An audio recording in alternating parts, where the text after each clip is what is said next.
Fisiologia no Enem é um dos conteúdos que mais cai, você já sabe disso com certeza, porque você está aqui comigo.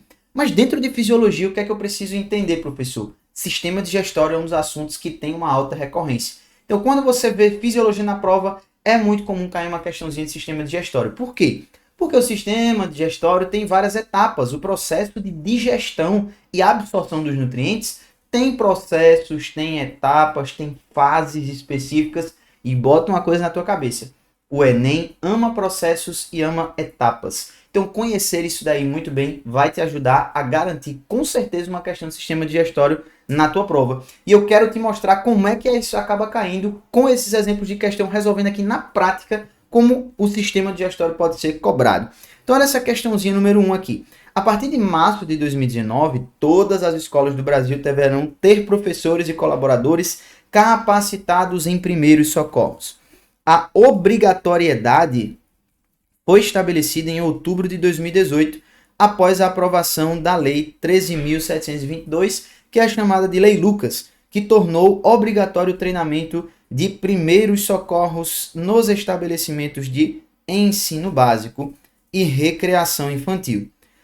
A lei ganhou esse nome em homenagem ao menino Lucas Begali, que morreu engasgado em uma excursão escolar. Então aqui ó, estamos falando de engasgo, preste atenção.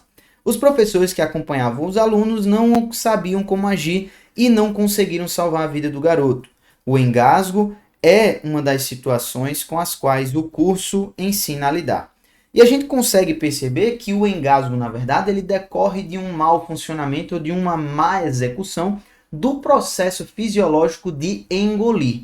E é isso que ele vai falar ali abaixo. Embora não pareça, o ato de engolir é complexo, pois, então, é muito comum que você saiba que realmente engolir é algo difícil, porque se não fosse assim, a gente não prestaria tanta atenção nos bebês. Os bebês que estão aprendendo a viver têm uma tarefa dificílima quando eles começam a se alimentar com alimentos sólidos. Por quê? Porque essa execução de passagem do alimento para o tubo digestivo em vez do tubo respiratório é uma tarefa complexa para o organismo e ele precisa desenvolver isso. Então é muito comum você prestar atenção nas crianças porque elas voltam e meia se engasgam. Você certamente já se engasgou com cuspe, com água, com cuscuz, né? Quem nunca botou uma colherada de cuscuz na boca, né? Começou a tossir e parece que não ia parar nunca mais porque o pó do cuscuz parece que gruda no sistema respiratório e não sai mais nunca. Imagina uma criança. Aí tu chega lá no interior, a tua avó dizendo assim, olha para a criança, só para a cara da criança que passa o engasgo. Já imaginou? Curso de primeiros socorros, soprar a cara da criança, soprar a cara do indivíduo. Vai livrar ele do engasgo. Mas a gente sabe que tem essas crendices, essas coisas, mas o ato de engolir, de fato, é um processo fisiológico com algumas etapas. Basta você fazer um experimento simples. Você está aqui assistindo esse vídeo comigo, toma um gole d'água, pega um biscoito aí, bota na boca, engole, faz algum processo experimental agora para você perceber o que é que acontece quando você engole. Quando você engole, aí você vai dizer, não, professor, é muito fácil, ó, engolir aqui, pronto, acabou. Não. Se você perceber, quando você coloca algum alimento na boca, seja água ou alguma outra coisa, você vai ver que a sua língua encosta no céu da boca. Quando a sua língua encosta no céu da boca, ela força o bolo alimentar, tá, que você acabou de mastigar, para a sua cavidade da faringe. E lá na faringe, na parte inferior dela, que é chamada de laringofaringe, peraí, professor, não misture na minha cabeça não. Por que isso? Porque ela está próxima da laringe, só isso, que é essa parte aqui do gogó, sabe? Onde a gente tem aqui, ó, as cordas vocais, tudo isso. Você vai chegar lá na faculdade de medicina e vai lembrar, poxa, nasofaringe, bucofaringe, a laringofaringe, o professor falou disso. E aí você nunca mais vai esquecer da minha cara aqui falando isso pra você. Então, olha só, aqui na região do gogó é onde tudo acontece. Joguei o bolo alimentar com a minha língua, né, lá no céu da boca, jogou o bolo alimentar pra minha faringe, minha garganta. Ela vai bater na parede da garganta e vai escorregar, certo? Quando ela escorrega, tem dois tubos para ela seguir. Ou ela decide seguir pelo tubo de trás ou pelo tubo da frente. O tubo de trás é o certo, porque é o esôfago. Ele vai conduzir esse bolo alimentar até o estômago, né? Aqui no meio da nossa barriga. Se ele cair no tubo da frente, aí deu ruim. Por quê? Porque o tubo da frente é o sistema respiratório. Ele passa pela entrada da laringe e cai direto na traqueia, que é o nosso tubo que leva ar para os pulmões. Se tu entupir isso aqui com comida, já era. A gente vai precisar de uma manobra específica para poder retirar isso daí. Quando cai alimento no tubo da traqueia, existe um reflexo involuntário que já é imediato, que é o reflexo da tosse. Você começa a tossir para tentar expelir aquilo dali do teu tubo respiratório, tá? Só que fisiologicamente o nosso organismo, ao longo da evolução, desenvolveu um mecanismo para evitar que esse alimento escorregue para o tubo respiratório, mas sim que ele passe direto para o tubo de trás, que é o esôfago. Então, olha só, imagine o seguinte, eu vou fazer um desenhozinho aqui bem simples para você entender, olha só. Imagine que a gente tem aqui a língua, tá certo? Então, a língua está aqui, ó, ela está encostada aqui no céu da boca, tá? E aí ela jogou o alimento para a porção de trás. Como eu te falei, a gente tem o tubo da frente aqui, ó, o tubo da frente, que é o tubo da laringe, e nós temos o tubo de trás aqui, que ele é bem fininho porque ele fica colado, ele só abre quando o alimento passa por ele, e a gente tem esses dois tubos. Então, o alimento ele tem que cair aqui no esôfago, tá certo? E não na traqueia, ela não passar pela laringe e cair na traqueia, tranquilo? Então, o que é que vai acontecer? Quando a nossa língua ela vai tocar no céu da boca, existe uma cartilagem aqui, ó, nessa porção que quando a língua vai para cima, ela pressiona essa cartilagem aqui para baixo e ela tampa essa entrada aqui. Então, inevitavelmente, esse alimento ele faz o quê? Ele escorrega por cima dessa tampa direto para o tubo de trás, certo? Então, esse é um mecanismo de fechamento dessa abertura que leva para o sistema respiratório. Essa abertura é chamada de glote. Você já pode ter ouvido sua mãe ou sua avó falando sobre edema de glote, que é o quê? Quando a pessoa tem muita alergia, ela come aquele, ou tem contato com aquele alérgeno, e aí ele tem um processo inflamatório tão brusco que ele vai ocluir essa abertura do ar para passar para o sistema respiratório. E aí forma um edema, né? Um inchaço. E aí esse edema de glote bloqueia essa passagem do ar, tá? Só a título de informação. Mas o que é que acontece? Fechou isso daí, o alimento escorrega direto para o tubo de trás. É isso que deveria acontecer. Quando a gente se engasga, acontece o quê? Às vezes engole muito rápido, ou o processo de fechamento dessa comporta da glote acaba sendo falho e passa algumas partículas de alimento ali para o tubo da frente. E é o que ocorre quando a gente começa a tossir, porque se engasgou. Tranquilo? O nome dessa portinha que a gente tem aí para fechar é a epiglote. Então, olha só. Eu tenho a abertura, que se chama glote, e o fechador, que é a epiglote. Beleza? Então, glote e epiglote. Infelizmente, eu não tenho como lhe livrar dessa nomenclatura. Tem que saber, certo? Então, eu tenho o orifício de passagem para o sistema respiratório, ali a abertura da glote. E quem fecha ela, quem oclui, é a epi. Epi, que vem de superficial aí, ó. Epiglote fechando ela. Tranquilo? Então, com base nessa explicação que eu te dei sobre o que realmente é o engasgo e o que deveria acontecer numa situação de não engasgo, a gente já pode visualizar essas informações nas alternativas e encontrar aquilo que é correto. Olha só, na letra A. Na deglutição, a epiglote e a glote deixam aberta a passagem para a laringe. Na deglutição, que é o processo normal, que é o famoso engolir, não pode ficar aberto. Se ficar, vai engasgar. É um processo disfuncional. Então, não pode aqui, ó, deixar aberto. Isso aqui tá incorreto, tranquilo? Letra B. Quando a epiglote não atua de modo adequado, o alimento passa para a faringe e bloqueia a entrada de ar. Na verdade, ele passa para a laringe e bloqueia a entrada de ar. A faringe é justamente onde ele já está, e aí ou ele cai para o esôfago ou ele cai para a laringe, tranquilo? Letra C. Quando a traqueia não realiza corretamente o movimento peristáltico... Pera. Movimento peristáltico. O que é isso, professor? Movimento peristáltico nada mais é do que um movimento muscular do sistema digestório. Lembra que você faz a musculação, então você movimenta seus membros contraindo e relaxando seus músculos.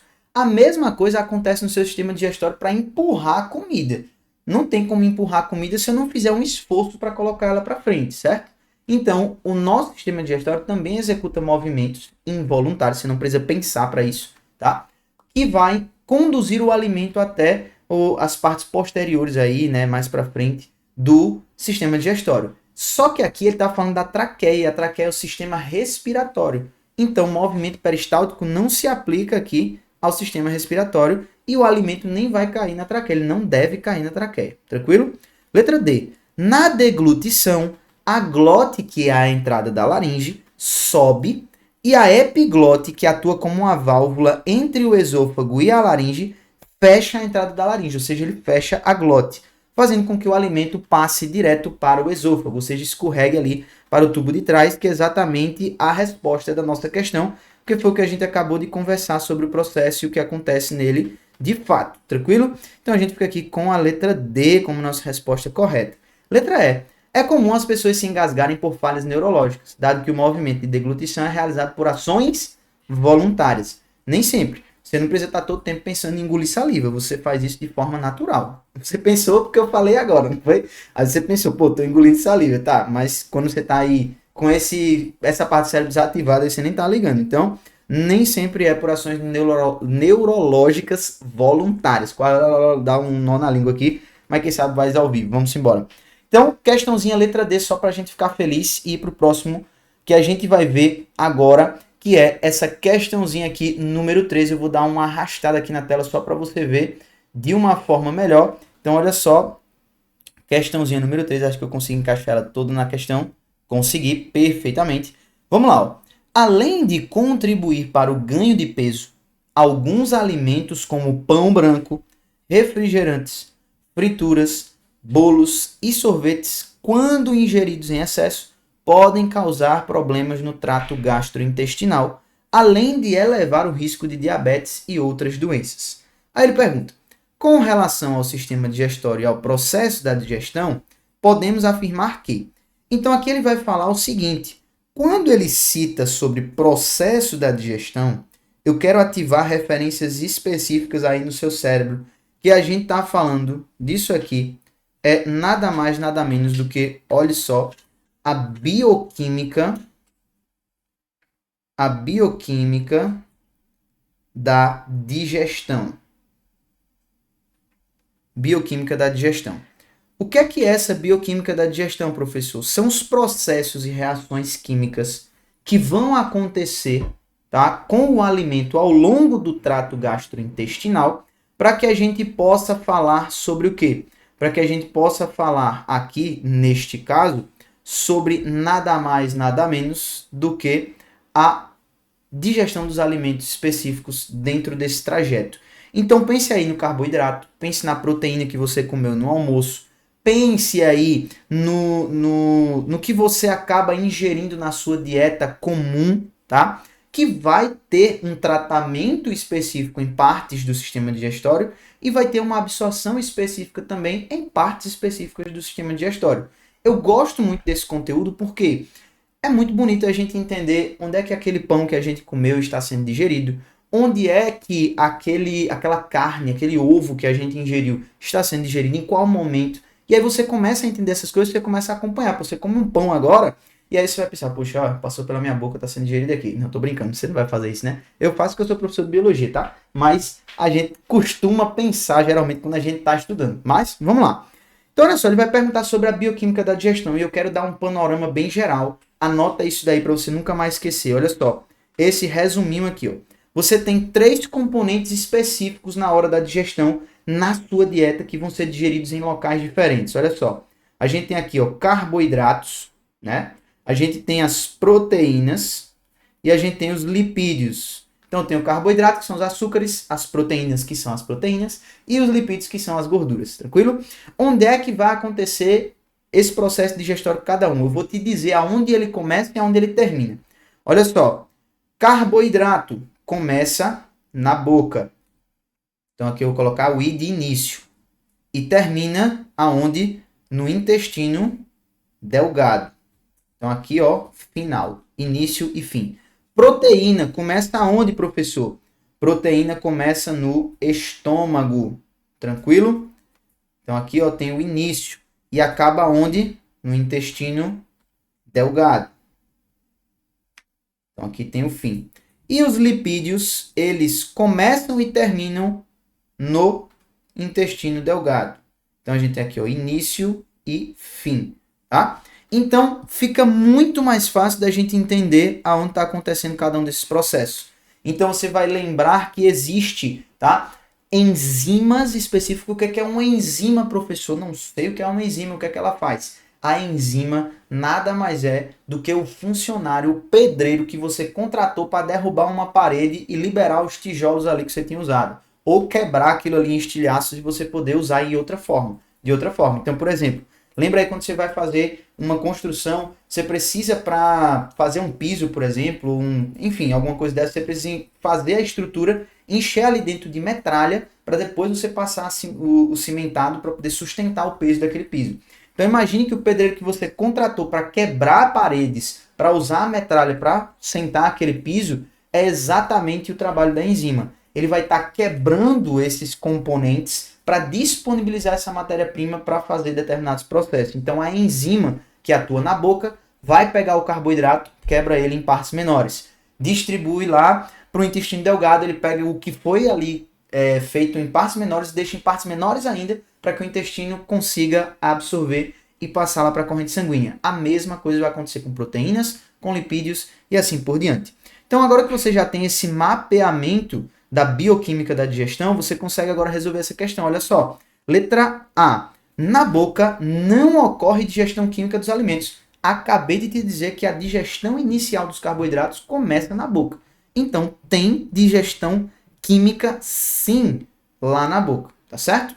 Letra B. O esôfago conduz os alimentos do estômago para o intestino. Pera aí, ó.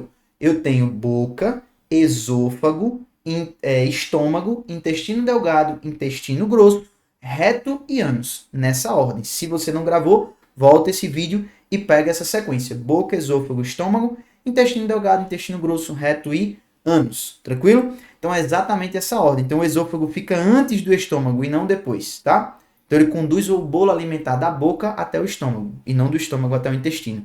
O intestino e o estômago têm uma ligação direta. O que sai do estômago cai direto no duodeno, que é a parte inicial do intestino. Letra C. O fígado produz a bile, que auxilia na digestão das gorduras. Isso daqui é muito importante, porque quando a gente fala do processo de digestão bioquímica dos alimentos, nós temos aí órgãos que são acessórios, né? Então eles não fazem parte especificamente do trajeto do sistema digestório, mas eles são órgãos auxiliares do sistema digestório. Que aí a gente tem as glândulas salivares, o pâncreas e o fígado. Ambos produzem substâncias que vão atuar nessa digestão. As glândulas salivares produzem a enzima específica que degrada o carboidrato lá na boca. O pâncreas vai liberar um suco de enzimas que degradam várias coisas lá no intestino delgado. Certo? E o fígado vai produzir um detergente que separa as gorduras. Então lembra lá, se você pega uma panela com óleo e joga água, ela vai continuar oleosa, bem gordurosa. Quando você joga o detergente que você lava, aí sim, aquele detergente separa a gordura e você consegue tirar. Então a bile faz exatamente isso. Ela pega uma massa de gordura que seria difícil pra caramba de digerir e ela consegue separar em partículas menores com uma ação detergente. Ela não tem ação enzimática. Para que as enzimas aí sim possam atuar sobre os lipídios. Por quê? Porque os lipídios só têm um local de digestão bioquímica.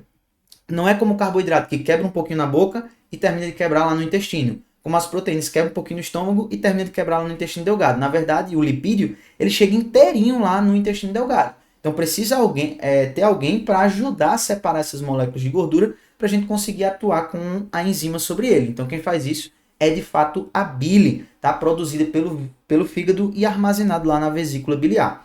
Letra D vai dizer que o pâncreas é uma glândula que não produz enzimas. E eu acabei de dizer para você que é um dos órgãos acessórios que tem uma ajuda enzimática sobre o processo de digestão.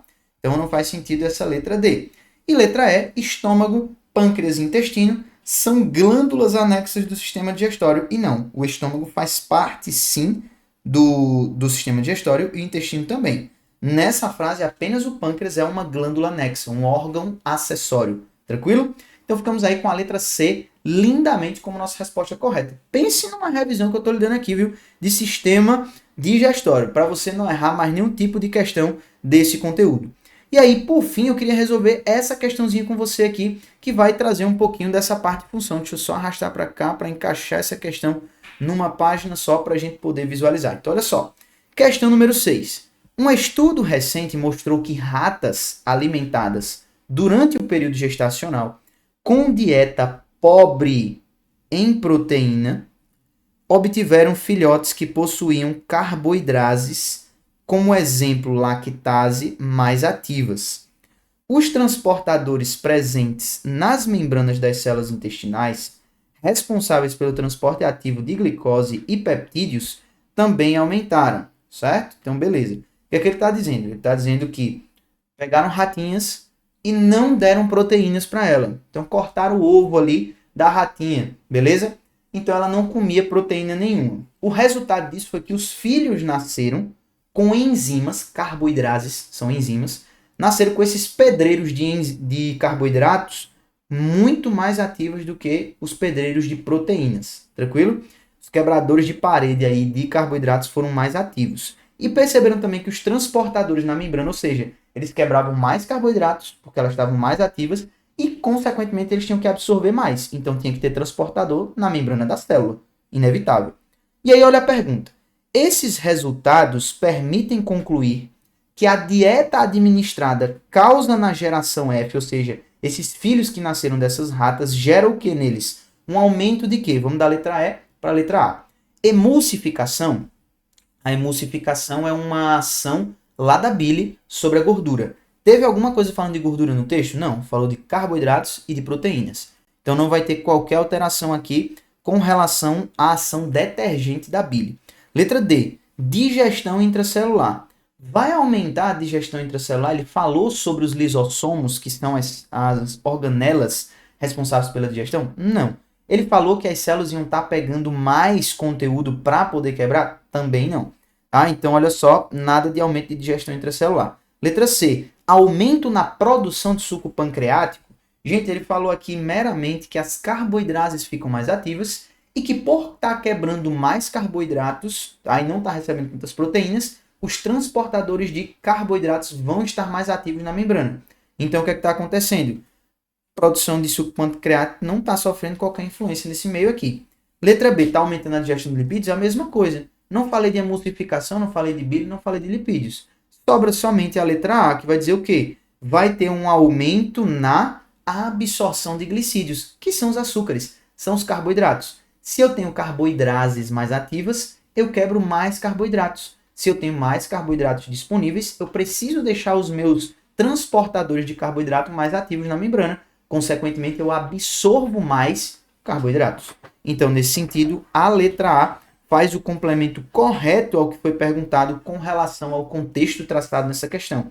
Espero que tenha ficado claro para você. Quando cai sistema digestório no Enem, é desse jeito. E agora você já sabe exatamente o passo a passo para responder uma questão de fisiologia do sistema respiratório. Eu fico por aqui e a gente se vê no próximo vídeo. Valeu!